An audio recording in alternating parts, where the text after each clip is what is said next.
ਸਤਨਾਮ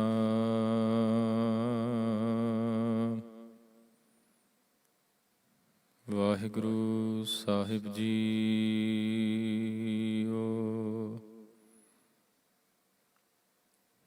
ਪੜ੍ਹੀਐ ਗੁਣੀਐ ਨਾਮ ਸਭ ਸੁਣੀਐ, ਅਨਭਉ ਭਾਉ ਨਾ ਦਰਸੈ।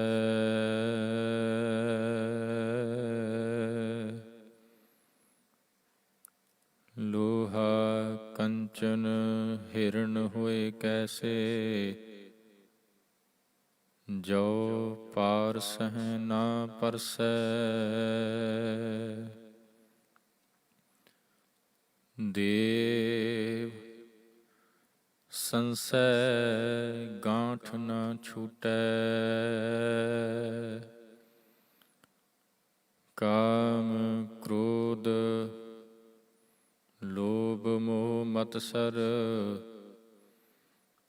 ਇਨ ਪੰਚਹੁ ਮਿਲ ਲੁਟੈ।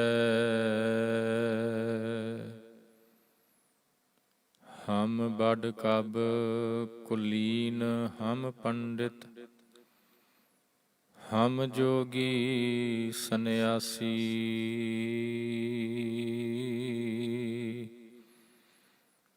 ਗਿਆਨੀ ਗੁਣੀ ਸੂਰ ਹਮ ਦਾਤੇ, ਇਹ ਬੁੱਧ ਕਬੈ ਨਾ ਨਾਸੀ।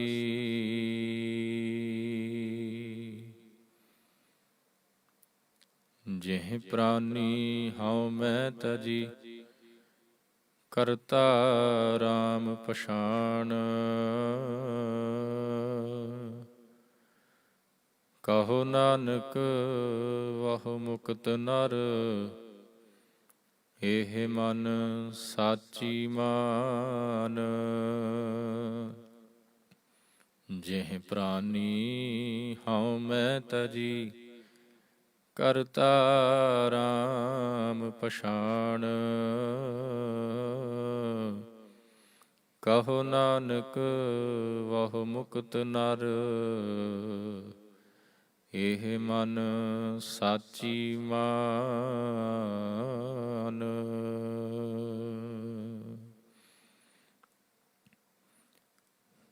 ਪਰਮ ਸਨਮਾਨਯੋਗ ਚਵਰ ਛਤਰ ਤਖਤ ਦੇ ਮਾਲਕ, ਰੂਹਾਨੀਅਤ ਦੇ ਮੁਜੱਸਮੇ, ਸੁੱਖਾਂ ਦੇ ਸਾਗਰ, ਦਇਆ ਦੇ ਖਜ਼ਾਨੇ, ਕਲਯੁਗ ਕੇ ਜਹਾਜ਼, ਸ਼ਬਦ ਬ੍ਰਹਮ ਸਤਿਗੁਰੂ ਗੁਰੂ ਗ੍ਰੰਥ ਸਾਹਿਬ ਮਹਾਰਾਜ ਜੀ ਦੀ ਪਾਵਨ ਪਵਿੱਤਰ ਹਜ਼ੂਰੀ ਅੰਦਰ ਸਜ ਬੈਠੀ ਗੁਰੂ ਸਾਜੀ ਨਿਵਾਜੀ ਸਾਧ ਸੰਗਤ ਜੀ, ਸਤਿਗੁਰਾਂ ਦਾ ਜਿੰਨਾ ਵੀ ਸ਼ੁਕਰਾਨਾ ਕਰੀਏ ਓਨਾ ਹੀ ਥੋੜ੍ਹਾ। ਕਿਤੇ ਆਪਣੀ ਸੋਚ ਨੂੰ ਪੂਰੇ ਸੰਸਾਰ ਦੇ ਵੱਲ ਘੁਮਾ ਕੇ ਦੇਖੀਏ ਤੇ ਸਮਝ ਪਏਗੀ ਕਿ ਜਿਸ ਪਲ ਅਸੀਂ ਸਾਰੇ ਹੀ ਗੁਰੂ ਹਜ਼ੂਰੀ ਦੇ ਵਿੱਚ ਜੁੜ ਬੈਠੇ ਹਾਂ, ਇਸ ਇੱਕ ਪਲ ਦੇ ਵਿੱਚ ਹੀ ਪਤਾ ਹੀ ਨਹੀਂ ਕਿਤਨੇ ਕੁ ਲੋਕ ਇਸ ਸੰਸਾਰ ਨੂੰ ਛੱਡ ਕੇ ਚਲੇ ਗਏ। ਇਹ ਸਤਿਗੁਰਾਂ ਦੀ ਰਹਿਮਤ ਹੀ ਹੈ ਕਿ ਅਸਾਂ ਨੂੰ ਗੁਰੂ ਹਜ਼ੂਰੀ ਵਿੱਚ ਜੁੜ ਬੈਠਣ ਦਾ ਸੁਭਾਗ ਸਮਾਂ ਪ੍ਰਾਪਤ ਹੋ ਰਿਹਾ ਹੈ। ਆਓ ਸਾਧ ਸੰਗਤ, ਜੇ ਗੁਰੂ ਬਖਸ਼ਿਸ਼ ਸਦਕਾ ਹਜ਼ੂਰੀ ਵਿੱਚ ਜੁੜ ਬੈਠੇ ਹਾਂ, ਕੀਰਤਨ ਦੇ ਵਿੱਚ ਹਾਜ਼ਰੀ ਲਵਾਈ ਹੈ, ਉੱਥੇ ਆਓ ਆਪਣੀ ਉਸੇ ਹੀ ਇਕਾਗਰਤਾ ਨੂੰ ਕਾਇਮ ਰੱਖਦਿਆਂ ਹੋਇਆਂ ਜੋ ਨਾਮੇ ਪਾਤਸ਼ਾਹ ਗੁਰੂ ਤੇਗ ਬਹਾਦਰ ਮਹਾਰਾਜ ਜੀ ਦੇ ਸਲੋਕਾਂ ਦੀ ਵਿਚਾਰ ਚੱਲਦੀ ਪਈ ਹੈ, ਉਸੇ ਵਿਚਾਰ ਲੜੀ ਨੂੰ ਅੱਗੇ ਤੋਰਦਿਆਂ ਹੋਇਆਂ ਜੋ ਅੱਜ ਦਾ ਪਾਵਨ ਸਲੋਕ ਹੈ, ਜਿਹ ਪ੍ਰਾਨੀ ਹਉਮੈ ਤਜੀ ਕਰਤਾ RAM ਪਛਾਣ। ਕਹੋ ਨਾਨਕ ਵਹੁ ਮੁਕਤ ਨਰ, ਇਹ ਮਨ ਸਾਚੀ ਮਾਨ। 19ਵਾਂ 19th ਸ਼ਲੋਕ ਹੈ। ਸਤਿਗੁਰੂ ਜੀ ਇਹਨਾਂ ਪਾਵਨ ਬਚਨਾਂ ਦੇ ਵਿੱਚ ਕੀ ਸਮਝਾਉਂਦੇ ਪਏ ਨੇ, ਕੀ ਉਪਦੇਸ਼ ਸਾਡੀ ਝੋਲੀ ਦੇ ਵਿੱਚ ਪਾ ਰਹੇ ਨੇ, ਇਹ ਸਮਝਣ ਦੀ ਕੋਸ਼ਿਸ਼ ਕਰਨੀ ਹੈ। ਵਿਚਾਰਾਂ ਦੀ ਪ੍ਰਾਰੰਭਤਾ ਤੋਂ ਪਹਿਲਾਂ ਆਓ ਸਤਿਗੁਰਾਂ ਦੇ ਚਰਨਾਂ ਦੇ ਵਿੱਚ ਸੀਸ ਝੁਕਾਉਂਦਿਆਂ ਹੋਇਆਂ ਦਸਮ ਪਾਤਸ਼ਾਹ ਵੱਲੋਂ ਬਖਸ਼ਿਸ਼ ਕੀਤੀ ਹੋਈ ਫਤਿਹ ਦੀ ਸਾਂਝ ਪਾਈਏ। ਸਾਰੇ ਪਿਆਰ ਸਤਿਕਾਰ ਨਾਲ ਬੁਲਾਓ ਜੀ, ਵਾਹਿਗੁਰੂ ਜੀ ਕਾ ਖਾਲਸਾ, ਵਾਹਿਗੁਰੂ ਜੀ ਕੀ ਫਤਿਹ। ਸਤਿਗੁਰੂ ਜੀ ਕਹਿੰਦੇ, ਜਿਹ ਪ੍ਰਾਨੀ ਹਉਮੈ ਤਜੀ, ਜਿਹੜਾ ਹਉਮੈ ਛੱਡ ਦੇਗਾ। ਤਜੀ ਦਾ ਮਤਲਬ ਹੁੰਦਾ ਹੈ ਜੀ ਛੱਡ ਦੇਣੀ, ਤਿਆਗ ਦੇਣੀ। ਕਰਤਾ RAM ਪਛਾਣ, RAM ਦੀ ਪਹਿਚਾਣ ਹੋ ਜਾਏਗੀ, ਪ੍ਰਮਾਤਮਾ ਦੀ ਪਹਿਚਾਣ, ਪ੍ਰਮਾਤਮਾ ਦੇ ਨਾਲ ਸਾਂਝ ਬਣ ਗਈ, ਪ੍ਰਮਾਤਮਾ ਅੰਦਰ ਵਸ ਗਿਆ। ਯਾਦ ਰਹੇ, ਇਹ ਹਉਮੈ ਬਹੁਤ ਭਿਆਨਕ ਰੋਗ ਹੈ। ਇਹ ਹਉਮੈ ਇਨਸਾਨ ਨੂੰ ਰੱਬ ਨਾਲ ਨਹੀਂ ਜੇ ਮਿਲਣ ਦਿੰਦੀ। ਹੁਣੇ ਭਗਤ ਰਵਿਦਾਸ ਜੀ ਦਾ ਬਚਨ ਆਪਨੇ ਸਰਵਣ ਕੀਤਾ। ਭਗਤ ਜੀ ਪਤਾ ਕੀ ਕਹਿੰਦੇ?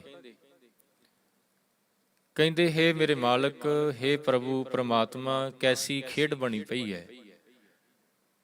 ਦੁਨੀਆ ਦਾ ਹਰ ਇੱਕ ਇਨਸਾਨ ਤੇਰੇ ਦੀਦਾਰ ਕਰਨਾ ਚਾਹੁੰਦਾ ਹੈ। ਦੁਨੀਆ ਦਾ ਹਰ ਇੱਕ ਮਨੁੱਖ ਤੈਨੂੰ ਮਿਲਣਾ ਚਾਹੁੰਦਾ ਹੈ,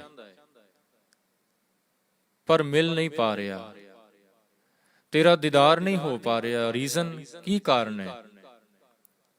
ਤੇ ਫਿਰ ਭਗਤ ਰਵਿਦਾਸ ਜੀ ਕਾਰਨ ਵੀ ਦੱਸਦੇ ਨੇ। ਪਤਾ ਕੀ ਕਹਿੰਦੇ? ਕਹਿੰਦੇ, ਦੇਖੋ ਪੜ੍ਹੀਐ ਗੁਣੀਐ ਨਾਮ ਸਭ ਸੁਣੀਐ। ਕਮਾਲ ਦੀ ਗੱਲ ਤਾਂ ਕਹਿੰਦੇ ਇਹ ਹੈ ਕਿ ਜਿਹੜੇ ਚਾਹੁੰਦੇ ਨੇ ਕਿ ਰੱਬ ਦਾ ਦੀਦਾਰ ਕਰੀਏ, ਉਹ ਧਰਮ ਗ੍ਰੰਥਾਂ ਨੂੰ ਪੜ੍ਹਦੇ ਵੀ ਪਏ ਨੇ। ਗੁਣੀਆਂ, ਗੁਣੀਆਂ ਦਾ ਮਤਲਬ ਹੁੰਦਾ ਹੈ ਵਿਚਾਰਨਾ, ਵਿਚਾਰਦੇ ਵੀ ਪਏ ਨੇ। ਨਾਮ ਸਭ ਸੁਣੀਐ, ਸੁਣਦੇ ਵੀ ਪਏ ਨੇ, ਪਰ ਅਨਭਉ ਭਾਉ ਨਾ ਦਰਸੈ। ਪਰਮਾਤਮਾ ਦਾ ਦਰਸ਼ਨ ਨਹੀਂ ਹੋ ਰਿਹਾ, ਉਹਦਾ ਪਿਆਰ ਅੰਦਰ ਨਹੀਂ ਪੈਦਾ ਹੋ ਰਿਹਾ। ਕਿਉਂ? ਕਹਿੰਦੇ ਇਹਦਾ ਰੀਜ਼ਨ ਇੱਕ ਇਹ ਹੈ। ਕੀ ਰੀਜ਼ਨ ਹੈ ਜੀ? ਕਹਿੰਦੇ, ਲੋਹਾ ਕੰਚਨ ਹਿਰਨ ਹੋਏ ਕੈਸੇ, ਜੋ ਪਾਰ ਸਹਿ ਨਾ ਪਰਸੈ। ਸ਼ਾਇਦ ਆਪ ਨੂੰ ਪਤਾ ਹੋਵੇ, ਇੱਕ ਟੱਚ ਸਟੋਨ ਮੰਨਿਆ ਗਿਆ ਇਸ ਸੰਸਾਰ ਦੇ ਵਿੱਚ, ਜਿਹਨੂੰ ਪੰਜਾਬੀ ਦੇ ਵਿੱਚ ਪਾਰਸ ਕਹਿੰਦੇ ਨੇ। ਕਹਿੰਦੇ ਨੇ ਕਿ ਉਸ ਪਾਰਸ ਦੇ ਨਾਲ, ਉਸ ਟੱਚ ਸਟੋਨ ਦੇ ਨਾਲ, ਜੇਕਰ 8 ਧਾਤਾਂ 8 ਮੈਟਲਸ, ਜੇਕਰ 8 ਧਾਤਾਂ ਦੇ ਵਿੱਚੋਂ ਕੋਈ ਵੀ ਇੱਕ ਧਾਤ, ਕੋਈ ਇੱਕ ਮੈਟਲ, ਐਗਜ਼ਾਮਪਲ ਦੇ ਤੌਰ ਤੇ ਜਿਵੇਂ ਭਗਤ ਰਵਿਦਾਸ ਜੀ ਨੇ ਲੋਹੇ ਦਾ ਜ਼ਿਕਰ ਕੀਤਾ, ਆਇਰਨ ਦਾ ਜ਼ਿਕਰ ਕੀਤਾ, ਜੇਕਰ ਲੋਹੇ ਨੂੰ ਟੱਚ ਸਟੋਨ ਦੇ ਨਾਲ ਟੱਚ ਕੀਤਾ ਜਾਏਗਾ, ਪਾਰਸ ਦੇ ਨਾਲ ਛੁਹਾਇਆ ਜਾਏਗਾ, ਛੁਹਾਉਣ ਦਾ ਮਤਲਬ ਟੱਚ ਕਰਨਾ, ਤੇ ਕੀ ਹੋਏਗਾ? ਉਹ ਲੋਹਾ, ਉਹ ਆਇਰਨ ਕਨਵਰਟ ਹੋ ਜਾਏਗਾ ਸੋਨੇ ਦੇ ਵਿੱਚ, ਲੋਹਾ ਸੋਨਾ ਬਣ ਜਾਏਗਾ। ਪਰ ਇੱਥੇ ਇੱਕ ਕੰਡੀਸ਼ਨ ਹੈ, ਇੱਥੇ ਇੱਕ ਸ਼ਰਤ ਹੈ ਕਿ ਲੋਹੇ ਦਾ ਪਾਰਸ ਦੇ ਨਾਲ ਟੱਚ ਹੋਣਾ ਜ਼ਰੂਰੀ ਹੈ। ਜਦੋਂ ਤੱਕ ਟੱਚ ਨਹੀਂ ਹੋਏਗਾ, ਉਦੋਂ ਤੱਕ ਲੋਹਾ ਲੋਹਾ ਹੀ ਰਹੇਗਾ, ਸੋਨਾ ਨਹੀਂ ਬਣੇਗਾ। ਭਗਤ ਰਵਿਦਾਸ ਜੀ ਕਹਿੰਦੇ, ਬਸ ਇੱਥੇ ਪ੍ਰੋਬਲਮ ਖੜੀ ਹੈ। ਪਰਮਾਤਮਾ ਟੱਚ ਸਟੋਨ ਹੈ, ਪਰਮਾਤਮਾ ਪਾਰਸ ਹੈ, ਅਸੀਂ ਲੋਹੇ ਦੀ ਤਰ੍ਹਾਂ ਵਾ। ਜਿਵੇਂ ਬਾਣੀ ਦੇ ਵਿੱਚ ਹੀ ਆਪਾਂ ਬਚਨ ਪੜ੍ਹਦੇ ਹਾਂ ਨਾ ਸਤਿਗੁਰਾਂ ਦਾ, ਕੀ ਕਹਿੰਦੇ ਸਤਿਗੁਰੂ ਜੀ? ਕਹਿੰਦੇ, ਗੁਰ ਪਾਰਸ ਹਮ ਲੋਹ। ਗੁਰੂ ਪਾਰਸ ਹੈ, ਟੱਚ ਸਟੋਨ ਹੈ, ਅਸੀਂ ਲੋਹੇ ਦੀ ਤਰ੍ਹਾਂ ਵਾ, ਅਸੀਂ ਲੋਹਾ। ਮਿਲ ਕੰਚਨ ਹੋਇਆ ਰਾਮ। ਜੇਕਰ ਗੁਰੂ ਦੇ ਨਾਲ ਟੱਚ ਕਰਾਂਗੇ, ਹੁਣ ਇੱਥੇ ਟੱਚ ਕਰਨ ਦਾ ਮਤਲਬ ਇਹ ਮਤ ਸੋਚਿਓ ਕਿ ਮੈਂ ਜਾ ਕੇ ਗੁਰੂ ਗ੍ਰੰਥ ਸਾਹਿਬ ਮਹਾਰਾਜ ਜੀ ਨੂੰ ਜਾ ਕੇ ਆਪਣੇ ਹੱਥਾਂ ਦੇ ਨਾਲ ਟੱਚ ਕਰ ਲਵਾਂ, ਜਾਂ ਜਿਸ ਪੀੜੇ ਦੇ ਉੱਤੇ ਸਤਿਗੁਰਾਂ ਦਾ ਪ੍ਰਕਾਸ਼ ਹੈ, ਉਸ ਪੀੜੇ ਨੂੰ ਜਾ ਕੇ ਆਪਣੇ ਹੱਥਾਂ ਦੇ ਨਾਲ ਪਕੜ ਲਵਾਂ ਤੇ ਸੋਚਾਂ ਕਿ ਮੈਂ ਸੋਨਾ ਬਣ ਜਾਵਾਂ, ਮੇਰਾ ਅੰਦਰ ਜਿਹੜਾ ਉਹ ਪਵਿੱਤਰ ਹੋ ਜਾਏ। ਇਹ ਟੱਚ ਹੋਣਾ ਨਹੀਂ। ਇੱਥੇ ਟੱਚ ਹੋਣ ਦਾ ਮਤਲਬ ਹੈ ਗੁਰੂ ਦੀ ਵਿਚਾਰ ਅੰਦਰ ਵਸ ਜਾਣੀ। ਜਦੋਂ ਗੁਰੂ ਦੀ ਵਿਚਾਰ ਅੰਦਰ ਵਸਦੀ ਹੈ, ਉਦੋਂ ਫਿਰ ਇਨਸਾਨ ਲੋਹੇ ਤੋਂ ਸੋਨਾ ਬਣਦਾ ਹੈ। ਭਗਤ ਰਵਿਦਾਸ ਜੀ ਕਹਿੰਦੇ ਪ੍ਰੋਬਲਮ ਇੱਥੇ ਖੜੀ ਹੈ, ਗੁਰੂ ਪਰਮਾਤਮਾ ਪਾਰਸ ਹੈ, ਟੱਚ ਸਟੋਨ ਹੈ, ਕੋਈ ਸ਼ੱਕ ਨਹੀਂ। ਅਸੀਂ ਲੋਹੇ ਦੀ ਤਰ੍ਹਾਂ, ਗੁਰੂ ਦੇ ਵਿੱਚ ਕਮੀ ਕੋਈ ਨਹੀਂ, ਕਮੀ ਸਾਡੇ ਵਿੱਚ ਹੈ ਕਿ ਅਸੀਂ ਹੀ ਗੁਰੂ ਦੇ ਨਾਲ ਟੱਚ ਨਹੀਂ ਹੋ ਰਹੇ। ਇਹਦੇ ਵਿੱਚ ਕੋਈ ਸ਼ੱਕ ਨਹੀਂ ਕਿ ਪੜ੍ਹੀ ਹੈ, ਗੁਣੀ ਹੈ, ਨਾਮ ਸਭ ਸੁਣੀ ਹੈ, ਬਾਣੀ ਪੜ੍ਹਦੇ ਵੀ ਆ, ਸੁਣਦੇ ਵੀ ਆ, ਵਿਚਾਰ ਵੀ ਲੈਨੇ ਆ, ਪਰ ਇਹਦੇ ਬਾਵਜੂਦ ਵੀ ਗੱਲ ਨਹੀਂ ਬਣਦੀ ਪਈ। ਕਿਉਂ? ਕਿਉਂਕਿ ਉਹ ਟੱਚ ਨਹੀਂ ਆ ਰਿਹਾ ਜੀਵਨ ਦੇ ਵਿੱਚ ਜਿਹਦੇ ਨਾਲ ਇਨਸਾਨ ਦਾ ਜੀਵਨ ਚੇਂਜ ਹੋਣਾ ਸੀ।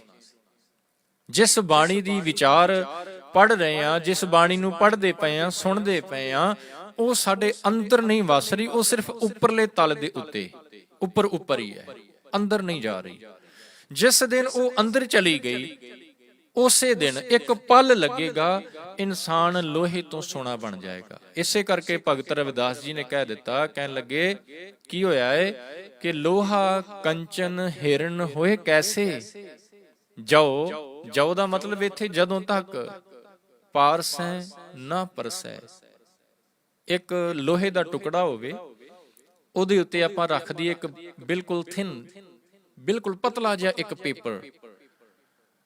ਪੇਪਰ ਰੱਖਣ ਤੋਂ ਬਾਅਦ ਉਹਦੇ ਉੱਤੇ ਆਪਾਂ ਟੱਚ ਸਟੋਨ, ਜਾਂ ਜਿਹਨੂੰ ਮੇਰੇ ਖਿਆਲ ਇੰਗਲਿਸ਼ ਚ ਫਿਲਾਸਫਰਸ ਸਟੋਨਸ ਵੀ ਏਦਾਂ ਕੁਝ ਕਹਿੰਦੇ ਨੇ, ਉਹ ਰੱਖ ਦਈਏ, ਭਾਵੇਂ ਹਜ਼ਾਰਾਂ ਸਾਲ ਇਸੇ ਤਰ੍ਹਾਂ ਪਿਆ ਰਵੇ, ਉਹ ਲੋਹਾ ਕਦੇ ਵੀ ਸੋਨਾ ਨਹੀਂ ਬਣੇਗਾ। ਕਿਉਂ? ਕਿਉਂਕਿ ਸੋਨਾ ਲੋਹੇ ਅਤੇ ਪਾਰਸ ਦੇ ਸੈਂਟਰ ਦੇ ਵਿੱਚ ਕੁਝ ਆ ਗਿਆ। ਕੀ ਆ ਗਿਆ? ਇੱਕ ਪਤਲਾ ਜਿਹਾ ਪੇਪਰ। ਉਹ ਪਤਲਾ ਪੇਪਰ ਜਿਹੜਾ ਹੈ ਨਾ, ਉਹੀ ਲੋਹੇ ਨੂੰ ਪਾਰਸ ਦੇ ਨਾਲ ਟੱਚ ਨਹੀਂ ਹੋਣ ਦੇ ਰਿਹਾ, ਤੇ ਜਦੋਂ ਤੱਕ ਟੱਚ ਨਹੀਂ ਹੋਏਗਾ ਸੋਨਾ ਨਹੀਂ ਬਣਨਾ। ਜਿਸ ਸਮੇਂ ਉਸ ਪੇਪਰ ਨੂੰ ਵਿੱਚੋਂ ਬਾਹਰ ਕੱਢ ਦਿੱਤਾ ਜਾਏਗਾ, ਉਸੇ ਪਲ ਲੋਹਾ ਸੋਨੇ ਵਿੱਚ ਕਨਵਰਟ ਹੋ ਜਾਏਗਾ। ਇਹ ਜਿਹੜੀ ਹਉਮੈ ਹੈ, ਜਿਹਨੂੰ ਛੱਡਣ ਵਾਸਤੇ ਗੁਰੂ ਤੇਗ ਬਹਾਦਰ ਮਹਾਰਾਜ ਕਹਿੰਦੇ ਨੇ ਕਿ ਜਿਸ ਨੇ ਛੱਡ ਦਿੱਤੀ ਉਹਨੇ ਰਾਮ ਨੂੰ ਪਹਿਚਾਣ ਲਿਆ। ਇਹ ਹਉਮੈ ਜਿਹੜੀ ਹੈ ਨਾ, ਉਹ ਇੱਕ ਪੇਪਰ ਦੀ ਤਰ੍ਹਾਂ ਹੈ, ਬਿਲਕੁਲ ਪਤਲਾ ਪੇਪਰ ਹੈ, ਜਿਹੜਾ ਸਾਨੂੰ ਰੱਬ ਦੇ ਨਾਲ ਨਹੀਂ ਮਿਲਣ ਦੇ ਰਿਹਾ। ਗੁਰੂ ਨਾਨਕ ਸਾਹਿਬ ਦੇ ਬਚਨ ਰੋਜ਼ਾਨਾ ਹੀ ਤੁਸੀਂ ਜਪਜੀ ਸਾਹਿਬ ਦੇ ਵਿੱਚੋਂ ਪੜ੍ਹਦੇ ਹੋ। ਕੀ ਕਹਿੰਦੇ ਸਤਿਗੁਰੂ ਜੀ? ਕਹਿੰਦੇ ਪਰਮਾਤਮਾ ਤੇ ਇਨਸਾਨ ਦੇ ਸੈਂਟਰ ਦੇ ਵਿੱਚ ਇੱਕ ਕੰਧ ਖੜੀ ਹੋ ਗਈ, ਇੱਕ ਕੰਧ ਖੜੀ ਹੋ ਗਈ। ਉਹ ਕੰਧ ਰੱਬ ਨੂੰ ਮਿਲ ਨਹੀਂ ਦੇ ਰਹੀ, ਰੱਬ ਨਜ਼ਰ ਨਹੀਂ ਆ ਰਿਹਾ, ਪਰਮਾਤਮਾ ਨਜ਼ਰ ਨਹੀਂ ਆ ਰਿਹਾ ਉਸ ਕੰਧ ਦੇ ਕਰਕੇ। ਤੇ ਮਤ ਸੋਚਿਓ ਕਿ ਉਹ ਕੰਧ ਦਾ ਮਤਲਬ ਇੱਥੇ ਵਾਲ, ਇਹ ਮਤ ਸੋਚਿਓ ਕਿ ਉਹ ਵਾਲ, ਉਹ ਕੰਧ ਜਿਹੜੀ ਹੈ ਕੰਕਰੀਟ ਦੀ ਬਣੀ ਹੋਈ ਹੈ ਜਾਂ ਇੱਟਾਂ ਦੀ, ਬ੍ਰਿਕਸ ਦੀ ਬਣੀ ਹੋਈ ਹੈ। ਨਹੀਂ, ਗੁਰੂ ਸਾਹਿਬ ਕਹਿੰਦੇ ਉਹ ਕੰਧ ਬੜੀ ਬਰੀਕ ਹੈ, ਬਹੁਤ ਥਿਨ ਹੈ। ਕਾਦੀ ਜੀ? ਕਹਿੰਦੇ ਭੰਭੀਰੀ ਕੇ ਪਾਤ ਪਰਦੋ ਬਿਨ ਪੇਖੈ ਦੁਰਾਇਓ। ਇੱਕ ਭੰਭੀਰੀ, ਜਿਹਨੂੰ ਡਰੈਗਨ ਫਲਾਈ ਬੋਲਦੇ ਨੇ ਜੀ, ਉਹਦੇ ਵਿੰਗਸ ਤੁਸੀਂ ਦੇਖੇ ਹੋਣਗੇ, ਟਰਾਂਸਪੇਰੈਂਟ ਹੁੰਦੇ ਨੇ। ਸਤਿਗੁਰੂ ਜੀ ਕਹਿੰਦੇ ਜਿਸ ਤਰ੍ਹਾਂ ਉਸ ਡਰੈਗਨ ਫਲਾਈ ਦੇ ਵਿੰਗਸ ਨੇ ਬਿਲਕੁਲ ਟਰਾਂਸਪੇਰੈਂਟ, ਉਸੇ ਤਰ੍ਹਾਂ ਦੀ ਸਾਡੇ ਤੇ ਪ੍ਰਮਾਤਮਾ ਦੇ ਦਰਮਿਆਨ ਇੱਕ ਕੰਧ ਖੜੀ ਹੈ ਹਉਮੈ ਦੀ। ਤੇ ਜਦੋਂ ਤੱਕ ਉਹ ਕੰਧ ਸੈਂਟਰ ਦੇ ਵਿੱਚ ਹੈ, ਉਦੋਂ ਤੱਕ ਕਰਤਾ ਰਾਮ ਪਛਾਣ ਨਹੀਂ ਜੇ ਹੋਣਾ, ਉਦੋਂ ਤੱਕ ਰੱਬ ਦੀ ਪਹਿਚਾਣ ਨਹੀਂ ਜੇ ਹੋਣੀ, ਉਦੋਂ ਤੱਕ ਰੱਬ ਨੇ ਅੰਦਰ ਨਹੀਂ ਜੇ ਵਸਣਾ, ਉਦੋਂ ਤੱਕ ਰੱਬ ਦਾ ਪਿਆਰ ਅੰਦਰ ਪੈਦਾ ਨਹੀਂ ਜੇ ਹੋਣਾ, ਜਦੋਂ ਤੱਕ ਇਹ ਹਉਮੈ ਟਿਕੀ ਹੋਈ ਹੈ। ਪਰ ਇਹ ਹਉਮੈ ਪੈਦਾ ਕਿੱਥੋਂ ਹੁੰਦੀ ਹੈ ਸਾਧ ਸੰਗਤ? ਕਦੇ ਵਿਚਾਰ ਕੇ ਦੇਖਿਓ ਇਹਦਾ ਰੀਜ਼ਨ ਕੀ ਹੈ, ਇਹ ਕਿੱਥੋਂ ਪੈਦਾ ਹੋ ਰਹੀ ਹੈ ਹਉਮੈ? ਤੇ ਸਤਿਗੁਰਾਂ ਨੇ ਫਿਰ ਸਮਝਾਇਆ। ਭਗਤ ਰਵਿਦਾਸ ਜੀ ਦੇ ਬਚਨ ਪੜ੍ਹੋ, ਪਤਾ ਕੀ ਕਹਿੰਦੇ? ਕਹਿੰਦੇ ਜੀ ਇਹ ਹਉਮੈ ਇੱਕ ਸਿਰਫ ਭਰਮ ਹੈ, ਭਰਮ ਤੋਂ ਵੱਧ ਕੇ ਹੋਰ ਕੁਝ ਵੀ ਨਹੀਂ ਹੈ। ਬਚਨ ਬੜਾ ਪਿਆਰਾ ਜੀ, ਆਪ ਨੂੰ ਸ਼ਾਇਦ ਯਾਦ ਵੀ ਹੋਏਗਾ। ਜਬ ਹਮ ਹੋਤੇ ਤਬ ਤੂੰ ਨਾਹੀ, ਅਬ ਤੂੰ ਹੀ ਮੈਂ ਨਾਹੀ, ਅਨਲ ਅਗਮ ਜੈਸੇ ਲਹਿਰ ਮੈਂ, ਉਦਦ ਜਲ ਕੇਵਲ ਜਲ ਮਾਹੀ ਮਾਧਵੇ। ਕਿਆ ਕਹੀ ਹੈ ਭ੍ਰਮ ਐਸਾ। ਆ ਜਿਹੜਾ ਇੱਥੇ ਭ੍ਰਮ ਲਫ਼ਜ਼ ਯੂਜ਼ ਕੀਤਾ ਨਾ, ਇਲੂਸ਼ਨ, ਇਹ ਹਉਮੈ ਹੈ। ਬਸ ਇਹਦੇ ਕਰਕੇ ਹੀ, ਇਸ ਭਰਮ ਦੇ ਕਰਕੇ ਹੀ ਅਸੀਂ ਆਪਣੇ ਆਪ ਨੂੰ ਪਰਮਾਤਮਾ ਤੋਂ ਵੱਖ ਸਮਝਣਾ ਸਟਾਰਟ ਕਰ ਦਿੱਤਾ। ਇਹ ਭਰਮ, ਇਲੂਸ਼ਨ, ਜਿਹਦੇ ਕਰਕੇ ਸਾਨੂੰ ਲੱਗਦਾ ਹੈ ਕਿ ਪਰਮਾਤਮਾ ਵੱਖਰਾ ਹੈ ਤੇ ਅਸੀਂ ਵੱਖਰੇ ਹਾਂ, ਜਿਹਦੇ ਕਰਕੇ ਸਾਡੇ ਅੰਦਰ ਇਹ ਖਿਆਲ ਪੈਦਾ ਹੋ ਜਾਂਦੇ ਨੇ ਕਿ ਮੈਂ ਕੁਝ ਹਾਂ। ਜਿੱਥੇ ਮੈਂ ਆ ਗਿਆ ਉੱਥੇ ਪ੍ਰੋਬਲਮ ਖੜੀ ਹੋ ਗਈ। ਤੇ ਹੁਣ ਜੇਕਰ ਇਹ ਹਉਮੈ ਸਾਡੇ ਅੰਦਰ ਪੈਦਾ ਹੋ ਗਈ ਹੈ, ਰੱਬ ਨੇ ਪਾ ਦਿੱਤੀ ਹੈ ਹਉਮੈ ਰੋਗ ਮਾਨੁਖ ਕਉ ਦੀਨਾ, ਜੇ ਰੱਬ ਨੇ ਸਾਨੂੰ ਇਹ ਰੋਗ ਦੇ ਦਿੱਤਾ ਹੈ ਤੇ ਫਿਰ ਇਹਦਾ ਇਲਾਜ ਕਿੱਥੋਂ ਹੋਏਗਾ? ਕਹਿੰਦੇ ਨੇ ਗੁਰੂ ਨਾਨਕ ਸਾਹਿਬ, ਹੁਣ ਧਿਆਨ ਰੱਖਿਓ, ਹਉਮੈ ਰੋਗ ਹੈ। ਹਉਮੈ ਰੱਬ ਨੂੰ ਮਿਲ ਨਹੀਂ ਦੇ ਰਹੀ ਸਾਨੂੰ, ਅਸੀਂ ਮਿਲ ਨਹੀਂ ਪਾ ਰਹੇ ਇਸ ਹਉਮੈ ਦੇ ਕਰਕੇ ਰੱਬ ਦੇ ਨਾਲ। ਤੇ ਇਹਦਾ ਇਲਾਜ ਕਿਵੇਂ ਹੋਏ? ਸਤਿਗੁਰੂ ਜੀ ਕਹਿੰਦੇ ਇਲਾਜ ਤੈਨੂੰ ਦੱਸ ਦਿੰਨੇ ਆ, ਪਰ ਜੇਕਰ ਤੂੰ ਇਸ ਨੂੰ ਫੋਲੋ ਕਰ ਲੈ। ਬਿਲਕੁਲ ਉਸੇ ਤਰ੍ਹਾਂ ਜਿਵੇਂ ਇੱਕ ਮਰੀਜ਼, ਇੱਕ ਬਿਮਾਰ ਵਿਅਕਤੀ ਕਿਸੇ ਡਾਕਟਰ ਦੇ ਕੋਲ ਜਾਂਦਾ ਹੈ, ਉਹਦੇ ਕੋਲ ਜਾ ਕੇ ਆਪਣੀ ਬਿਮਾਰੀ ਦੱਸਦਾ ਹੈ, ਬਿਮਾਰੀ ਦੱਸਣ ਤੋਂ ਬਾਅਦ ਡਾਕਟਰ ਉਸ ਨੂੰ ਦਵਾਈ ਵੀ ਦਿੰਦਾ ਹੈ, ਮੈਡੀਸਿਨ ਵੀ ਦਿੰਦਾ ਹੈ, ਤੇ ਨਾਲ ਇਹ ਵੀ ਕਹਿ ਦਿੰਦਾ ਕਿ ਤੈਨੂੰ ਇਹ ਪ੍ਰੀਕਾਸ਼ਨਸ ਵੀ ਰੱਖਣੇ ਪੈਣਗੇ, ਤੈਨੂੰ ਪਰਹੇਜ਼ ਵੀ ਰੱਖਣਾ ਪਏਗਾ। ਜੇਕਰ ਪਰਹੇਜ਼ ਨਹੀਂ, ਦਵਾਈ ਜਿੰਨੀ ਮਰਜ਼ੀ ਖਾ ਲਾ, ਤੈਨੂੰ ਫਰਕ ਪੈਣ ਵਾਲਾ ਨਹੀਂ ਹੈ। ਪ੍ਰੀਕਾਸ਼ਨਸ ਜ਼ਰੂਰੀ ਨੇ। ਸਤਿਗੁਰੂ ਦੇ ਕੋਲ ਆਵਾਂਗੇ, ਸਤਿਗੁਰੂ ਜੀ ਸਾਨੂੰ ਦਵਾਈ ਵੀ ਦੇਣਗੇ, ਨਾਲ ਪ੍ਰੀਕਾਸ਼ਨਸ ਵੀ ਦੱਸਣਗੇ ਕਿ ਇਹ ਪਰਹੇਜ਼ ਵੀ ਰੱਖਣਾ ਹੈ। ਤੇ ਜਦੋਂ ਇਸ ਮੈਥਡ ਨੂੰ ਆਪਾਂ ਫਿਰ ਫੋਲੋ ਕਰਾਂਗੇ, ਉਦੋਂ ਫਿਰ ਜਾ ਕੇ ਇਹ ਹਉਮੈ ਸਾਡੇ ਅੰਦਰੋਂ ਦੂਰ ਹੋਏਗੀ। ਹੁਣੇ ਆਸਾ ਕੀ ਵਾਰ ਦਾ ਪਾਠ ਸਰਵਣ ਕੀਤਾ ਨਾ ਜੀ ਆਪਣੇ ਕੀਰਤਨ ਰੂਪ ਚ, ਤੇ ਆਸਾ ਕੀ ਵਾਰ ਦੇ ਵਿੱਚ ਵੀ ਗੁਰੂ ਨਾਨਕ ਸਾਹਿਬ ਨੇ ਕਿਹਾ, ਕਹਿੰਦੇ ਹਉਮੈ ਇਹਾ ਜਾਤ ਹੈ, ਹਉਮੈ ਕਰਮ ਕਮਾਏ, ਹਉਮੈ ਇਹੀ ਬੰਧਨਾ ਫਿਰ ਜੋਨੀ ਪਾਏ। ਹਉਮੈ ਕਿੱਥੋਂ ਉਪਜੈ, ਕਿਤ ਸੰਜਮ ਏ ਜਾਏ। ਕਿੱਥੋਂ ਉਪਜੈ, ਕਿੱਥੋਂ ਪੈਦਾ ਹੁੰਦੀ ਹੈ? ਇੱਕ ਭਰਮ ਹੈ। ਪੈਦਾ ਹੋਣ ਦਾ ਰੀਜ਼ਨ ਕੀ? ਕਿ ਮੈਂ ਕੁਝ ਹਾਂ। ਇਹਨੂੰ ਹੋਰ ਥੋੜਾ ਈਜ਼ੀ ਸਮਝਣਾ ਹੋਵੇ ਤੇ ਭਗਤ ਰਵਿਦਾਸ ਜੀ ਦਾ ਬਚਨ ਪੜ੍ਹ ਲਓ। ਕਹਿੰਦੇ ਇਨਸਾਨ ਦੇ ਕੋਲ ਕੋਈ ਗੁਣ ਹੋਵੇ ਨਾ, ਕੋਈ ਗੁਣ, ਸਪੋਜ਼ ਕਰ ਲਓ ਉਹਨਾਂ ਨੇ ਗਿਣਾ ਦਿੱਤੇ, ਕਹਿੰਦੇ ਹਮ ਬੱਡ ਕੱਬ। ਬੱਡ ਕੱਬ ਦਾ ਮਤਲਬ ਹੈ, ਬੱਡ ਦਾ ਮਤਲਬ ਹੈ ਵੱਡਾ, ਕੱਬ ਦਾ ਮਤਲਬ ਹੈ ਕਵੀ। ਕਿਸੇ ਇਨਸਾਨ ਨੂੰ ਕਵਿਤਾ ਲਿਖਣੀ ਆ ਗਈ, ਕਵਿਤਾ ਮੀਨਸ ਪੋਇਮ, ਕੋਈ ਇਨਸਾਨ ਪੋਇਟ ਬਣ ਗਿਆ, ਪੋਇਟਰੀ ਕਰਨੀ ਉਹਨੇ ਸ਼ੁਰੂ ਕਰ ਦਿੱਤੀ। ਉਸ ਨੂੰ ਇਸੇ ਗੱਲ ਦਾ ਹੀ ਹੰਕਾਰ ਹੋ ਗਿਆ ਕਿ ਮੈਂ ਬੜਾ ਵੱਡਾ ਕਵੀ ਬਣ ਗਿਆ।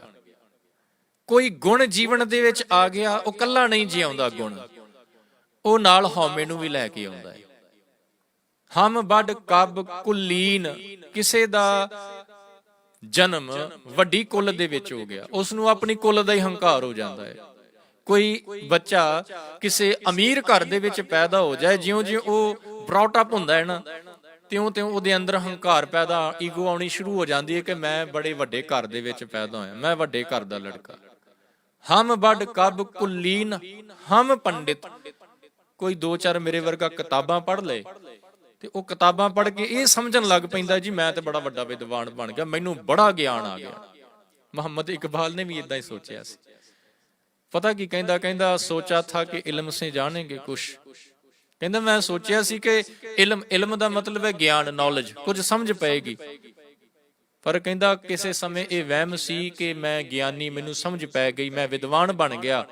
ਪਰ ਹੁਣ ਕਹਿੰਦੇ ਇਹ ਮੇਰਾ ਭਰਮ ਟੁੱਟਾ ਹੈ, ਹੁਣ ਮੇਰਾ ਇਹ ਵਹਿਮ ਟੁੱਟਾ ਹੈ, ਹੁਣ ਇਹ ਮੇਰੇ ਅੰਦਰੋਂ ਇਲੂਸ਼ਨ ਖਤਮ ਹੋਇਆ ਕਿ ਜਾਣਾ ਤੋ ਜੇ ਜਾਣਾ ਕਿ ਨਾ ਜਾਣਾ ਕੁਛ ਵੀ। ਕਹਿੰਦੇ ਮੈਂ ਕੁਝ ਨਹੀਂ ਜਾਣ ਪਾਇਆ। ਇਹ ਅੱਗੇ ਦੀ ਸਟੇਜ ਹੈ ਜਿੱਥੇ ਜਾ ਕੇ ਇਨਸਾਨ ਕਹਿ ਦਿੰਦਾ ਹੈ ਕਿ ਮੈਨੂੰ ਕੁਝ ਨਹੀਂ ਜੇ ਪਤਾ। ਭਗਤ ਰਵਿਦਾਸ ਜੀ ਕਹਿੰਦੇ ਕੋਈ ਦੋ ਕਿਤਾਬਾਂ ਪੜ੍ਹ ਕੇ ਆਪਣੇ ਆਪ ਨੂੰ ਵਿਦਵਾਨ ਸਮਝਣਾ ਸ਼ੁਰੂ ਕਰਦਾ, ਹਉਮੈ ਆ ਜਾਂਦੀ ਹੈ। ਹਮ ਬੱਡ ਕੱਬ ਕੁਲੀਨ ਹਮ ਪੰਡਿਤ ਹਮ ਜੋਗੀ। ਜੋਗੀ ਦਾ ਮਤਲਬ ਸਮਝਦੇ ਹੋ ਜੀ ਤੁਹਾਨੂੰ, ਜੋਗਾ ਦਾ ਤੇ ਅੱਜ ਕੱਲ ਬਹੁਤ ਪਤਾ, ਬੜਾ ਟ੍ਰੈਂਡ ਚੱਲਦਾ ਪਿਆ ਹੈ। ਹਮ ਜੋਗੀ ਸੰਨਿਆਸੀ, ਗਿਆਨੀ, ਗੁਣੀ, ਸੂਰ, ਸੂਰ ਦਾ ਮਤਲਬ ਸੂਰਮਾ, ਵਾਰੀਅਰ। ਹਮ ਦਾਤੇ, ਕੋਈ $2-4 ਡੋਨੇਟ ਕਰ ਦਵੇ ਤੇ ਉਹ ਆਪਣੇ ਆਪ ਨੂੰ ਦਾਤਾ ਸਮਝਣ ਲੱਗ ਪੈਂਦਾ ਹੈ ਕਿ ਮੇਰੇ ਵਰਗਾ ਤੇ ਦਾਤਾ ਹੀ ਕੋਈ ਨਹੀਂ। ਸੂਰ ਹਮ ਦਾਤੇ ਇਹ ਬੁੱਧ ਕਬੈ ਨਾ ਨਾਸੀ। ਕੋਈ ਇੱਕ ਗੁਣ ਇਨਸਾਨ ਦੇ ਜੀਵਨ ਦੇ ਵਿੱਚ ਆ ਜਾਏ, ਉਹ ਕੱਲਾ ਨਹੀਂ ਆਉਂਦਾ, ਨਾਲ ਹਉਮੈ ਨੂੰ ਲੈ ਕੇ ਆਉਂਦਾ ਹੈ। ਤੇ ਸਤਿਗੁਰੂ ਜੀ ਕਹਿੰਦੇ ਜਦੋਂ ਤੱਕ ਇਹ ਹਉਮੈ ਅੰਦਰ ਟਿਕੀ ਰਹੇਗੀ, ਰੱਬ ਦੇ ਨਾਲ ਮੇਲ ਨਹੀਂ ਜੀ ਹੋਣ ਵਾਲਾ। ਇਹਨੂੰ ਖਤਮ ਕਰਨਾ ਪਏਗਾ, ਇਸ ਹਉਮੈ ਦਾ ਖਹਿੜਾ ਛੱਡਣਾ ਪਏਗਾ। ਕਿਵੇਂ? ਹਉਮੈ ਕਿੱਥੋਂ ਉਪਜੈ, ਕਿਤ ਸੰਜਮ ਇਹ ਜਾਏ, ਕਿਸ ਤਰੀਕੇ ਦੇ ਨਾਲ ਜਾਏਗੀ। ਤੇ ਫਿਰ ਸਤਿਗੁਰੂ ਜੀ ਇਲਾਜ ਦੱਸਦੇ ਨੇ, ਪਤਾ ਕਿਵੇਂ ਜਾਏਗੀ। ਕਹਿੰਦੇ ਨੇ ਗੁਰੂ ਨਾਨਕ ਸਾਹਿਬ ਮਹਾਰਾਜ ਜਦੋਂ ਉਦਾਸੀਆਂ ਤੇ ਸੀ, ਪਾਤਸ਼ਾਹ ਜੀ ਪਹੁੰਚਦੇ ਨੇ ਸੰਗਲਾ ਦੀਪ, ਜਿਹਨੂੰ ਅੱਜ ਕੱਲ ਸ਼੍ਰੀਲੰਕਾ ਦੇ ਨਾਮ ਨਾਲ ਜਾਣਿਆ ਜਾਂਦਾ ਹੈ। ਸੰਗਲਾ ਦੀਪ ਦਾ ਜਿਹੜਾ ਰਾਜਾ ਹੈ ਸ਼ਿਵਨਾਭ। ਸਾਧ ਸੰਗਤ ਥੋੜਾ ਜਿਹਾ ਆਪਣੇ ਧਿਆਨ ਨੂੰ, ਆਪਣੇ ਮਾਈਂਡ ਨੂੰ ਅਵੇਕ ਕਰਿਓ ਜੇ। ਇਤਿਹਾਸ ਸਾਨੂੰ ਥੋੜਾ ਬਹੁਤਾ ਪਤਾ ਹੋਣਾ ਚਾਹੀਦਾ ਹੈ। ਸੰਗਲਾਦੀਪ ਪਹੁੰਚਦੇ ਨੇ ਗੁਰੂ ਨਾਨਕ ਸਾਹਿਬ। ਉੱਥੋਂ ਦਾ ਰਾਜਾ ਹੈ ਰਾਜਾ ਸ਼ਿਵਨਾਭ। ਤੇ ਯਾਦ ਰਹੇ, ਰਾਜਾ ਸ਼ਿਵਨਾਭ ਗੁਰੂ ਨਾਨਕ ਸਾਹਿਬ ਦਾ ਸਿੱਖ ਬਣਦਾ ਹੈ, ਪਰ ਬਣਿਆ ਕਿਵੇਂ? ਇਹ ਰਾਜੇ ਸ਼ਿਵਨਾਭ ਨੂੰ ਸਿੱਖੀ ਦੀ ਲਾਗ ਲੱਗਦੀ ਹੈ ਗੁਰੂ ਨਾਨਕ ਸਾਹਿਬ ਮਹਾਰਾਜ ਜੀ ਦੇ ਇੱਕ ਸਿੱਖ ਭਾਈ ਮਨਸੁਖ ਦੇ ਰਾਹੀਂ। ਕਿਹੜਾ ਸਿੱਖ? ਭਾਈ ਮਨਸੁਖ। ਭਾਈ ਮਨਸੁਖ ਵਪਾਰੀ ਹੈ, ਵਪਾਰ ਕਰਨ ਵਾਸਤੇ ਸੰਗਲਾਦੀਪ ਗਿਆ ਸੀ। ਤੇ ਉੱਥੇ ਰਾਜਾ ਸ਼ਿਵਨਾਭ ਭਾਈ ਮਨਸੁਖ ਦੇ ਜੀਵਨ ਨੂੰ ਦੇਖ ਕੇ ਬੜਾ ਪ੍ਰਭਾਵਿਤ ਹੋਇਆ ਤੇ ਉਹਨੇ ਫਿਰ ਜਾਚਨਾ ਕੀਤੀ ਭਾਈ ਸਾਹਿਬ ਦੇ ਪਾਸੋਂ ਕਿ ਮੈਨੂੰ ਸਿੱਖੀ ਦੀ ਦਾਤ ਕਿਵੇਂ ਮਿਲ ਸਕਦੀ ਹੈ, ਕੀ ਗੁਰੂ ਨਾਨਕ ਸਾਹਿਬ ਮੈਨੂੰ ਇੱਥੇ ਆਣ ਕੇ ਦਰਸ਼ਨ ਦੇ ਸਕਦੇ ਨੇ? ਤੇ ਭਾਈ ਮਨਸੁਖ ਨੇ ਕਿਹਾ ਸੀ ਕਿ ਜੇ ਭਾਵਨਾ ਨਾਲ ਤੂੰ ਯਾਦ ਕਰੇ ਤੇ ਗੁਰੂ ਨਾਨਕ ਸਾਹਿਬ ਜ਼ਰੂਰ ਪਹੁੰਚਣਗੇ। ਜੇ ਤੂੰ ਅਰਜ਼ੋਈ ਕਰੇ, ਅਰਦਾਸ ਤੇਰੀ ਹੋਵੇ ਗੁਰੂ ਚਰਨਾਂ 'ਚ, ਗੁਰੂ ਨਾਨਕ ਸਾਹਿਬ ਜ਼ਰੂਰ ਪਹੁੰਚਣਗੇ। ਗੁਰੂ ਸਾਹਿਬ ਗਏ ਸੰਗਲਾਦੀਪ, ਰਾਜੇ ਦੇ ਨਾਲ ਮਿਲੇ, ਰਾਜੇ ਦੀ ਇੱਛਾ ਪੂਰਨ ਹੋਈ। ਬੜੀ ਸੇਵਾ ਕੀਤੀ ਰਾਜੇ ਸ਼ਿਵਨਾਭ ਨੇ ਗੁਰੂ ਨਾਨਕ ਸਾਹਿਬ ਦੀ। ਤੇ ਇੱਕ ਦਿਨ ਫਿਰ ਜਦੋਂ ਗੁਰੂ ਨਾਨਕ ਸਾਹਿਬ ਨੇ ਕਿਹਾ ਨਾ ਕਿ ਹੁਣ ਅਸੀਂ ਚੱਲਣਾ ਹੈ, ਤੇ ਰਾਜੇ ਸ਼ਿਵਨਾਭ ਨੇ ਕਿਹਾ ਕਿ ਸਤਿਗੁਰੂ ਜੀ ਕੁਝ ਦਿਨ ਰੁਕੋ, ਮੇਰੇ ਘਰ ਦੇ ਵਿੱਚ ਚਰਨ ਪਾਓ, ਮੈਂ ਤੁਹਾਨੂੰ ਕੁਝ ਕੀ ਭੇਟਾ ਕਰ ਸਕਦਾ, ਮੈਂ ਕੀ ਦੇ ਸਕਦਾ ਤੁਹਾਨੂੰ? ਤੇ ਸਤਿਗੁਰਾਂ ਨੇ ਬਚਨ ਕਿਹਾ, ਕਹਿਣ ਲੱਗੇ ਸ਼ਿਵਨਾਭ ਤੂੰ ਕੀ ਦੇ ਸਕਣਾ ਹੈ? ਤੇ ਰਾਜਾ ਸ਼ਿਵਨਾਭ ਕਹਿੰਦਾ ਸਤਿਗੁਰੂ ਜੀ ਮੈਂ ਆਪਣਾ ਮਹਿਲ ਜਿਹਦੇ ਵਿੱਚ ਮੈਂ ਰਹਿਣਾ ਉਹ ਤੁਹਾਨੂੰ ਦੇ ਸਕਦਾ। ਮੇਰਾ ਮਹਿਲ ਜਿਹੜਾ ਹੈ ਉਹ ਮੈਂ ਤੁਹਾਨੂੰ ਦੇ ਸਕਦਾ, ਮੈਂ ਭੇਟਾ ਕਰ ਸਕਦਾ। ਸਤਿਗੁਰਾਂ ਨੇ ਉੱਥੇ ਬਚਨ ਕਿਹਾ, ਕਹਿਣ ਲੱਗੇ ਸ਼ਿਵਨਾਭ ਕਿਤੇ ਵਿਚਾਰ ਕੇ ਦੇਖ, ਜਿਸ ਮਹਿਲ ਨੂੰ ਤੂੰ ਮੇਰਾ ਕਹਿ ਰਿਹਾ ਹੈ ਉਹ ਤੇਰਾ ਹੀ ਹੈ? ਸ਼ਿਵਨਾਭ ਕਹਿੰਦਾ ਹਾਂਜੀ ਸਤਿਗੁਰੂ ਜੀ ਉਹ ਮੇਰਾ ਹੀ ਹੈ।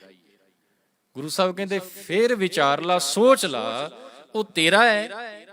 ਰਾਜਾ ਸ਼ਿਵਨਾਭ ਕੁਝ ਪਲ ਚੁੱਪ ਕੀਤਾ, ਕੁਝ ਸੋਚਿਆ ਤੇ ਸੋਚ ਕੇ ਕਹਿਣ ਲੱਗਾ ਹਾਂਜੀ ਸਤਿਗੁਰੂ ਜੀ ਮੇਰਾ ਹੈ। ਸਤਿਗੁਰੂ ਕਹਿਣ ਲੱਗੇ ਇਸ ਮਹਿਲ ਦੇ ਵਿੱਚ ਤੇਰੇ ਤੋਂ ਪਹਿਲਾਂ ਕੌਣ ਸੀ? ਕਹਿੰਦੇ ਜੀ ਮੇਰਾ ਪਿਤਾ।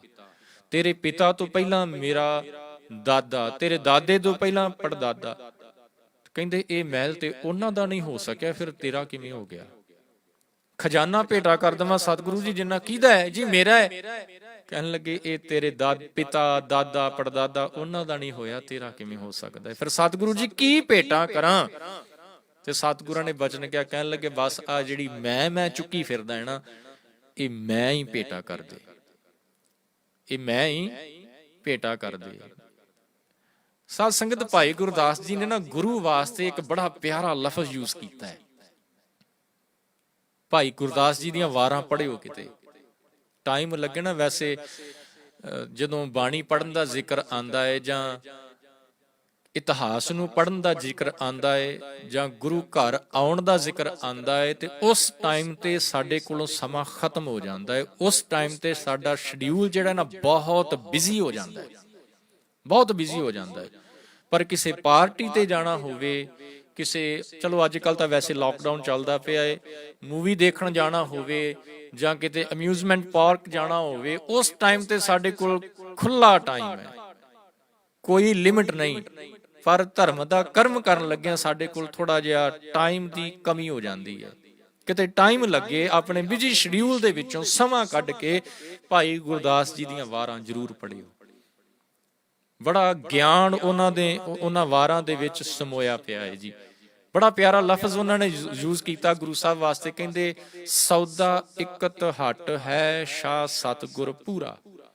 ਗੁਰੂ ਇੱਕ ਦੁਕਾਨਦਾਰ ਹੈ, ਇੱਕ ਦੁਕਾਨ ਤੇ ਬੈਠਾ ਹੋਇਆ ਜੀ। ਇਹ ਸਾਧ ਸੰਗਤ ਜਿਹੜੀ ਹੈ ਨਾ ਇੱਕ ਹੱਟ ਹੈ, ਦੁਕਾਨ ਹੈ, ਗੁਰੂ ਇਸ ਦੁਕਾਨ ਦਾ ਮਾਲਕ ਹੈ। ਇਹਨੂੰ ਏਦਾਂ ਸਮਝ ਲਈਏ ਕਿ ਸਤਿਗੁਰਾਂ ਦਾ ਪ੍ਰਕਾਸ਼ ਹੈ ਜੀ। ਪੀੜਾ ਸਾਹਿਬ ਤੇ ਦੇਖਦੇ ਪਏ ਸਤਿਗੁਰਾਂ ਦਾ ਪ੍ਰਕਾਸ਼ ਹੋਇਆ ਪਿਆ ਹੈ, ਬਿਰਾਜਮਾਨ ਨੇ ਸਿੰਘਾਸਨ ਤੇ।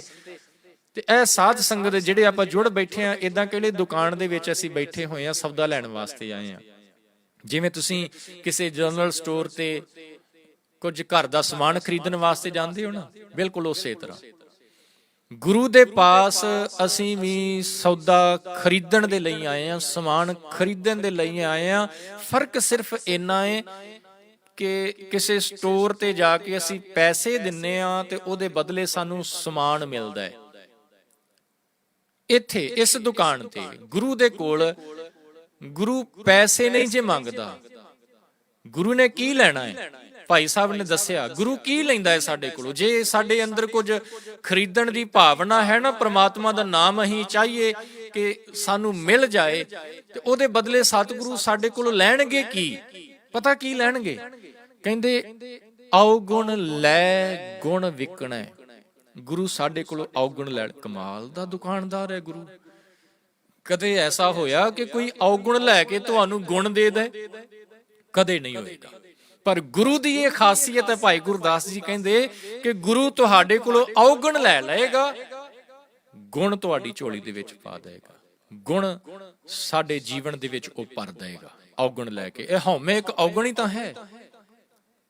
ਰਾਜੇ ਸ਼ਿਵਨਾਭ ਨੂੰ ਕਹਿੰਦੇ ਕਿ ਬਸ ਮੈਂ ਜਿਹੜੀ ਤੂੰ ਲਾਈ ਹੋਈ ਹੈ ਨਾ, ਕਿ ਮਹਿਲ ਮੇਰਾ, ਖਜ਼ਾਨਾ ਮੇਰਾ, ਮੈਂ ਰਾਜਾ। ਸਤਿਗੁਰੂ ਜੀ ਕਹਿੰਦੇ ਬਸ ਇਹ ਮੈਂ ਹੀ ਮੈਨੂੰ ਦੇ ਦੇ, ਔਗਣ ਲੈ। ਇਹ ਔਗਣ ਰਾਜੇ ਸ਼ਿਵਨਾਭ ਦਾ ਗੁਰੂ ਨਾਨਕ ਸਾਹਿਬ ਨੇ ਲੈ ਲਿਆ ਤੇ ਉਹਦੇ ਜੀਵਨ ਨੂੰ ਗੁਣਾਂ ਦੇ ਨਾਲ ਭਰ ਦਿੱਤਾ। ਤੇ ਗੁਰੂ ਨਾਨਕ ਸਾਹਿਬ ਨੇ ਆਸਾ ਕੀ ਵਾਰ ਚ ਵੀ ਕਿਹਾ, ਜਦੋਂ ਕਿਹਾ ਨਾ ਕਿ ਹਉਮੈ ਕਿੱਥੋਂ ਉਪਜੈ, ਕਿਤ ਸੰਜਮੈ ਇਹ ਜਾਏ, ਤੇ ਫਿਰ ਨਾਲ ਹੀ ਕਹਿ ਦਿੱਤਾ ਕਿਰਪਾ ਕਰੇ ਜੇ ਆਪਣੀ, ਤਾਂ ਗੁਰ ਕਾ ਸ਼ਬਦ ਕਮਾਏ। ਗੁਰੂ ਸਾਹਿਬ ਕਹਿੰਦੇ ਜਦੋਂ ਗੁਰੂ ਦੀ ਕਿਰਪਾ ਹੁੰਦੀ ਹੈ, ਰੱਬ ਦੀ ਕਿਰਪਾ ਹੁੰਦੀ ਹੈ, ਇਨਸਾਨ ਗੁਰੂ ਦੇ ਦਰ ਤੇ ਆਣ ਕੇ ਗੁਰੂ ਦੇ ਸ਼ਬਦ ਦੀ ਕਮਾਈ ਕਰਦਾ ਹੈ। ਨਾਨਕ ਕਹੈ ਸੁਣੋ ਜਨੋ ਇਤ ਸੰਜਮ ਦੁੱਖ ਜਾਏ। ਜਦੋਂ ਗੁਰੂ ਦੇ ਕੋਲ ਆਣ ਕੇ ਗੁਰੂ ਸ਼ਬਦ ਦੀ ਕਮਾਈ ਕਰਾਂਗੇ, ਫਿਰ ਇਹ ਹਉਮੈ ਜਿਹੜਾ ਅੰਦਰ ਰੋਗ ਬੈਠਾ ਹੋਇਆ ਸੀ ਨਾ, ਇਹ ਰੋਗ ਖਤਮ ਹੋ ਜਾਏਗਾ, ਇਹ ਰੋਗ ਚਲਾ ਜਾਏਗਾ। ਸੁਖਮਨੀ ਸਾਹਿਬ ਦੀ 12ਵੀਂ ਅਸ਼ਟਪਦੀ, 12th ਅਸ਼ਟਪਦੀ ਜਿਹੜੀ ਹੈ ਨਾ ਜੀ, ਜਿਹਦਾ ਸ਼ਲੋਕ ਸਟਾਰਟ ਹੁੰਦਾ ਹੈ ਜੀ, ਸੁਖੀ ਵਸੈ ਮਸਕੀਨੀਆਂ ਆਪ ਨਿਵਾਰ ਤਲੇ, ਬੜੇ ਬੜੇ ਅਹੰਕਾਰੀਆਂ ਨਾਨਕ ਗਰਭ ਗਲੇ। ਹੰਕਾਰ ਕਰਨ ਵਾਲੇ ਕਹਿੰਦੇ ਸੜ ਗਏ। ਜੋ ਜਾਣੇ ਮੈਂ ਜੋ ਬਣਵੰਤ ਸੋ ਹੋਵਤ ਬਿਸ਼ਟਾਂ ਕਾ ਜੰਤ। ਜਿਹੜਾ ਕਹਿੰਦਾ ਨਾ ਮੈਂ ਜਵਾਨ, ਗੁਰੂ ਸਾਹਿਬ ਕਹਿੰਦੇ ਉਹ ਤਾਂ ਗੰਦਗੀ ਦਾ ਕੀੜਾ ਹੈ। ਧਨ ਭੂਮਿਕਾ ਜੋ ਕਰੈ ਗੁਮਾਨ, ਸੋ ਮੂਰਖ ਅੰਧਾ ਅਗਿਆਨ। ਗੁਰੂ ਸਾਹਿਬ ਕਹਿੰਦੇ ਜਿਹੜਾ ਆਪਣੀ ਜ਼ਮੀਨ ਜਾਇਦਾਦ ਧਨ ਦੌਲਤ ਦਾ ਹੰਕਾਰ ਕਰਦਾ ਉਹ ਤਾਂ ਮੂਰਖ ਹੈ। ਇਸ ਅਸ਼ਟਪਦੀ ਦੇ ਵਿੱਚ ਵੀ ਗੁਰੂ ਸਾਹਿਬ ਨੇ ਬਚਨ ਕਿਹਾ, ਕਹਿੰਦੇ ਜਿਹਦੇ ਉੱਤੇ ਗੁਰੂ ਦੀ ਕਿਰਪਾ ਹੁੰਦੀ ਹੈ, ਉਹਦੇ ਅੰਦਰੋਂ ਇਹ ਹਉਮੈ ਚਲੀ ਜਾਂਦੀ ਹੈ, ਉਹ ਫਿਰ ਮੈਂ ਕਰਨੀ ਛੱਡ ਦਿੰਦਾ ਹੈ। ਤੇ ਭਗਤ ਕਬੀਰ ਜੀ ਨੇ ਵੀ ਇਹੀ ਗੱਲ ਸਮਝਾਈ, ਕਹਿੰਦੇ ਭਲਿਆ ਜੇਕਰ ਤੈਨੂੰ ਰੱਬ ਨੇ ਧਨ ਦੌਲਤ ਦਿੱਤਾ ਹੈ ਤਾਂ ਹੰਕਾਰ ਨਾ ਕਰ, ਕਿਸੇ ਗਰੀਬ ਦਾ ਮਜ਼ਾਕ ਨਾ ਉਡਾਈ। ਕਿਉਂ ਜੀ? ਕਹਿੰਦੇ ਕਬੀਰ ਗਰਬ ਨਾ ਕੀਜੀਐ, ਰੰਕ ਨਾ ਹਸੀਐ ਕੋਏ, ਅਜੋਂ ਸੁਨਾਓ ਸਮੁੰਦਰ ਮੈਂ, ਕਿਆ ਜਾਣੋ ਕਿਆ ਹੋਏ। ਜੇਕਰ ਕਿਸੇ ਗਰੀਬ ਦਾ ਮਜ਼ਾਕ ਉਡਾਉਂਦਾ ਪਿਆ ਹੈ, ਯਾਦ ਰੱਖ ਤੇਰੀ ਜ਼ਿੰਦਗੀ ਦੀ ਜਿਹੜੀ ਬੇੜੀ ਹੈ, ਬੋਟ ਅਜੇ ਸਮੁੰਦਰ ਦੇ ਵਿੱਚ ਹੈ, ਓਸ਼ਨ ਦੇ ਵਿੱਚ ਹੈ। ਕੋਈ ਪਤਾ ਨਹੀਂ ਕਿੱਧਰੋਂ ਕਿਹੜੀ ਵੇਵ ਆਉਣੀ ਹੈ ਤੇ ਤੇਰੀ ਇਸ ਜੀਵਨ ਦੀ ਬੋਟ ਨੂੰ ਉਹਨੇ ਡੁਬੋ ਕੇ ਰੱਖ ਦੇਣਾ ਹੈ। ਜੇਕਰ ਅੱਜ ਤੂੰ ਅਮੀਰ ਹੈ, ਉਹਦੀ ਰਜ਼ਾ ਉਹਦਾ ਭਾਣਾ ਵਰਤਿਆ, ਕੱਲ ਨੂੰ ਤੈਨੂੰ ਦਰ ਤੇ ਮੰਗਣ ਵੀ ਲਗਾ ਸਕਦਾ। ਹੰਕਾਰ ਨਾ ਕਰ। ਤੇ ਫਿਰ ਹੰਕਾਰ ਜਾਣਾ ਕਿਵੇਂ ਹੈ? ਕਬੀਰ ਸਾਹਿਬ ਕਹਿੰਦੇ ਏਦਾਂ ਕਰ ਕਿ ਕਬੀਰ ਤੂੰ ਕਰਤਾ ਤੂੰ ਹੁਆ, ਮੁਝ ਮੈਂ ਰਹਾ ਨਾ ਹੂੰ। ਜਦੋਂ ਮੈਂ ਦੀ ਜਗ੍ਹਾ ਤੇ ਤੂੰ ਲੈ ਲਏ, ਤੂੰ ਆ ਜਾਏਗੀ, ਕਿਉਂਕਿ ਸਪੇਸ ਖਾਲੀ ਨਹੀਂ ਰਹਿ ਸਕਦਾ। ਮੈਂ ਜਾਏਗੀ, ਤੂੰ ਉਹਦੀ ਜਗ੍ਹਾ ਲਏਗੀ ਜੋ ਉਹਦੀ ਅਸਲੀ ਜਗ੍ਹਾ ਹੈ। ਜਦੋਂ ਮੇਰੇ ਅੰਦਰੋਂ ਮੈਂ ਮੁੱਕ ਗਈ, ਆਪਣੇ ਆਪ ਮੇਰੀ ਜ਼ੁਬਾਨ ਤੋਂ ਜਦੋਂ ਤੂੰ ਨਿਕਲਣਾ ਸ਼ੁਰੂ ਹੋ ਗਿਆ, ਇਸ ਮੈਂ ਨੇ ਰਹਿਣਾ ਹੀ ਨਹੀਂ ਹੈ, ਚਲੀ ਜਾਣਾ ਹੈ। ਕਬੀਰ ਤੂੰ ਕਰਤਾ ਤੂੰ ਹੁਆ, ਮੁਝ ਮੈਂ ਰਹਾ ਨਾ ਹੂੰ। ਜਬ ਆਪਾ ਪਰ ਕਾ ਮਿਟ ਗਿਆ, ਜਤ ਦੇਖੋ ਤਤ ਤੂੰ। ਹੁਣ ਜਿੱਧਰ ਦੇਖਦਾ ਉਧਰ ਕੀ ਹੈ ਜੀ? ਜਿਹ ਪ੍ਰਾਨੀ ਹਉਮੈ ਤਜੀ, ਕਰਤਾ ਰਾਮ ਪਛਾਣ। ਹੁਣ ਪਛਾਣ ਹੈ, ਜਦੋਂ ਮੈਂ ਦੀ ਜਗ੍ਹਾ ਤੇ ਤੂੰ ਆ ਗਿਆ, ਹੁਣ ਪਹਿਚਾਣ ਹੋ ਗਈ ਪਰਮਾਤਮਾ ਦੀ। ਹੁਣ ਰੱਬ ਅੰਦਰ ਆਣ ਕੇ ਵਸ ਗਿਆ, ਹੁਣ ਜੀਵਨ ਗੁਣਾ ਦੇ ਨਾਲ ਭਰ ਗਿਆ ਏ। ਤੇ ਐਸਾ ਇਨਸਾਨ ਕਹੋ ਨਾਨਕ ਵਹ ਮੁਕਤ ਨਰ, ਇਹ ਮਨ ਸਾਚੀ ਮਾਨ। ਹੈ ਮੇਰੇ ਮਨਾ, ਇਹ ਗੱਲ ਪੱਕੀ ਹੈ ਕਿ ਜਿਸ ਦੇ ਅੰਦਰੋਂ ਹਉਮੈ ਚਲੀ ਗਈ, ਜਿਸ ਨੇ ਰਾਮ ਨੂੰ ਪਹਿਚਾਣ ਲਿਆ, ਰਾਮ ਦਾ ਮਤਲਬ ਰੱਬ ਪਰਮਾਤਮਾ ਨੂੰ ਪਹਿਚਾਣ ਲਿਆ, ਉਹ ਇਨਸਾਨ ਮੁਕਤ ਹੋ ਗਿਆ, ਉਹਦਾ ਆਇਆ ਹੋਇਆ ਇਸ ਸੰਸਾਰ ਦੇ ਵਿੱਚ ਸਫਲ ਹੋ ਗਿਆ। ਸਤਿਗੁਰੂ ਗੁਰੂ ਗ੍ਰੰਥ ਸਾਹਿਬ ਮਹਾਰਾਜ ਕਿਰਪਾ ਕਰਨ, ਕਿਤੇ ਆ ਜਿਹੜੀ ਹਉਮੈ ਸਾਡੇ ਅੰਦਰ ਡੇਰਾ ਲਗਾ ਕੇ ਬੈਠੀ ਹੈ ਨਾ, ਇਹ ਹਉਮੈ ਚਲੀ ਜਾਵੇ। ਇਹ ਬੜਾ ਖੁਆਰ ਕਰਦੀ ਜੇ। ਗੁਰੂ ਅਰਜਨ ਸਾਹਿਬ ਨੇ ਤਾਂ ਇੱਥੋਂ ਤੱਕ ਕਹਿ ਦਿੱਤਾ, ਕਹਿੰਦੇ ਹੇ ਜਨਮ ਮਰਨ ਮੂਲੰ ਅਹੰਕਾਰੰ ਪਾਪ ਆਤਮਾ। ਇਹ ਜੰਮਣ ਮਰਨ ਦਾ ਮੇਨ ਰੀਜ਼ਨ ਹੀ ਹਉਮੈ। ਹਉ ਵਿੱਚ ਆਇਆ, ਹਉ ਵਿੱਚ ਗਿਆ, ਹਉ ਵਿੱਚ ਜੰਮਿਆ, ਹਉ ਵਿੱਚ ਮੂਆ। ਹਉਮੈ ਦੇ ਕਰਕੇ ਇਨਸਾਨ ਵਾਰ-ਵਾਰ ਜੰਮਦਾ ਤੇ ਮਰਦਾ ਹੈ। ਜੇਕਰ ਇੱਛਾ ਹੈ ਕਿ ਰੱਬ ਤੱਕ ਪਹੁੰਚੀਏ, ਜੀਵਨ ਸਫਲ ਹੋਵੇ, ਫਿਰ ਇਸ ਹਉਮੈ ਨੂੰ ਗੁਰੂ ਕਿਰਪਾ ਸਦਕਾ ਦੂਰ ਕਰਨਾ ਪਵੇਗਾ। ਗੁਰੂ ਰਹਿਮਤ ਕਰਨ, ਇਹ ਕਿਤੇ ਹਉਮੈ ਦਾ ਕੰਡਾ ਸਾਡੇ ਅੰਦਰੋਂ ਨਿਕਲ ਜਾਵੇ, ਤਾਂ ਕਿ ਅਸੀਂ ਆਪਣੇ ਜੀਵਨ ਨੂੰ ਸਫਲ ਬਣਾ ਸਕੀਏ। ਜੀ ਵਿਚਾਰਾਂ ਕਰਦਿਆਂ ਹੋਈਆਂ ਭੁੱਲਾਂ ਦੀ ਖਿਮਾ ਗੁਰੂ ਅਤੇ ਸੰਗਤ ਬਖਸ਼ਣ ਯੋਗ ਹੈ, ਬਖਸ਼ ਲੈਣਾ ਜੀ। ਬੁਲਾਓ ਫਤਿਹ। ਵਾਹਿਗੁਰੂ ਜੀ ਕਾ ਖਾਲਸਾ, ਵਾਹਿਗੁਰੂ ਜੀ ਕੀ ਫਤਿਹ।